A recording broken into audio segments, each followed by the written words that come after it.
Jika hendak mengenal orang yang berilmu, bertanya dan belajar tiadalah jemu. Jika hendak mengenal orang yang berakal, di dalam dunia mengambil bekal. Jika hendak mengenal orang yang baik perangai, lihat pada ketika bercampur dengan orang. Assalamualaikum warahmatullahi wabarakatuh. Perkenalkan, saya Misra Marhimi, calon guru penggerak angkatan ke-10 dari Kota Batam. Pada kesempatan ini, saya ingin memaparkan koneksi antar materi pada modul 2.1, yakni pembelajaran berdiferensiasi. Apa itu pembelajaran berdiferensiasi?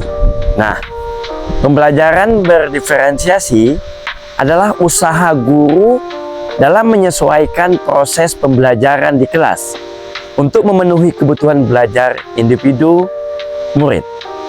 Artinya, pembelajaran berdiferensiasi adalah pembelajaran untuk mendukung semua murid di kelas kita.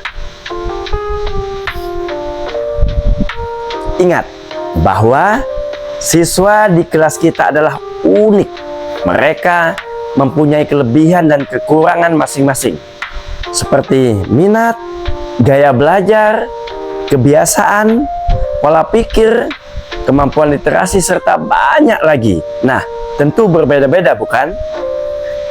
Di sini butuh usaha guru agar dapat memenuhi kebutuhan belajar murid yang berbeda-beda agar mereka merasa nyaman saat belajar di kelas, dan tentunya tujuan pembelajaran tercapai.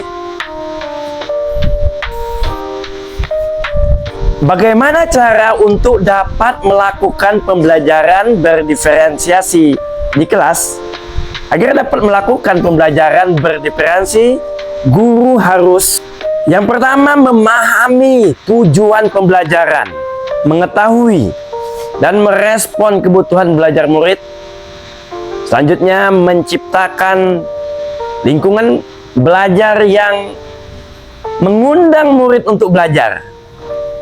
Dan tentunya tidak kalah penting, melakukan manajemen kelas yang efektif.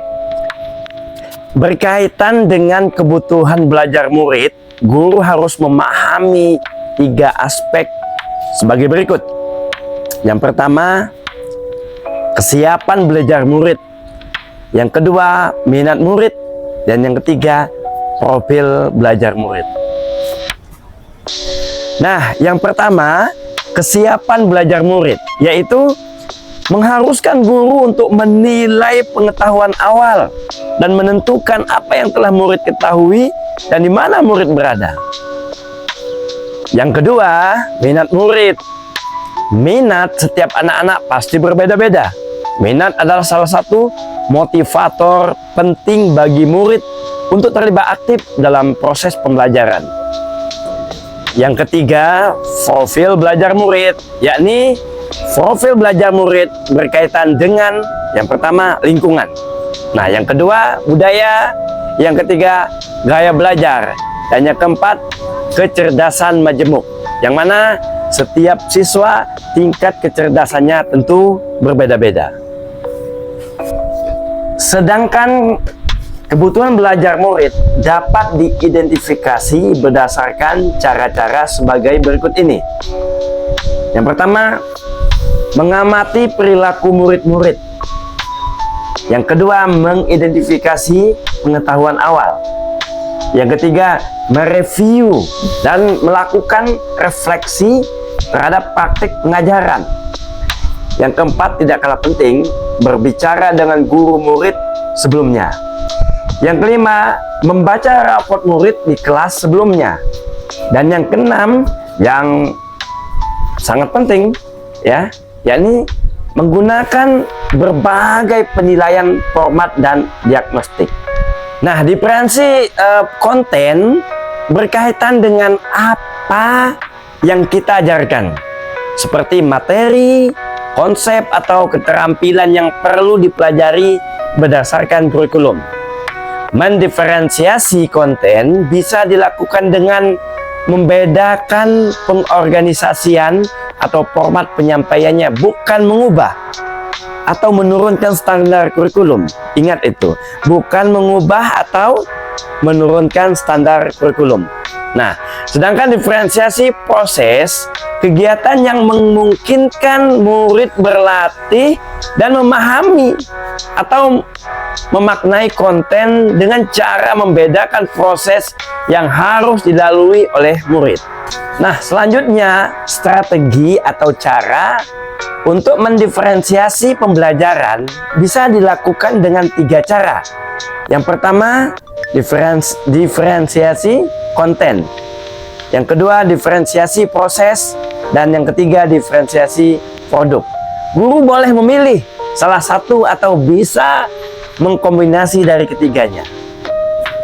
Nah, sedangkan diferensiasi produk, yakni bukti yang menunjukkan apa yang murid telah pahami dengan cara modifikasi produk sebagai hasil belajar murid, hasil latihan, penerapan dan pengembangan apa yang telah dipelajari.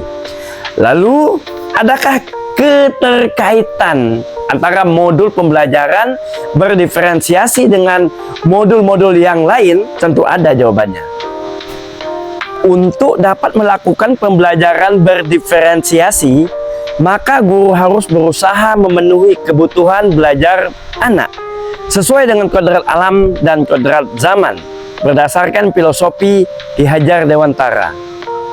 Dalam melakukan pembelajaran berdiferensiasi, seorang guru penggerak harus berpihak pada murid, reflektif, mandiri, kolaboratif, dan inovatif agar dapat memenuhi kebutuhan murid. Dengan demikian, seorang guru penggerak dapat mewujudkan kepemimpinan murid dengan menuntun murid merdeka belajar. Hal ini sesuai dengan nilai dan peran guru penggerak pada modul 1.2. Nah, kaitan dengan modul 1.3, yakni visi guru penggerak. Pembelajaran berdiferensiasi dapat menjadi salah satu strategi untuk mewujudkan visi guru penggerak yang berpihak pada murid. Dalam melaksanakan pembelajaran berdiferensiasi antara guru dan murid, harus ada kesepakatan kelas.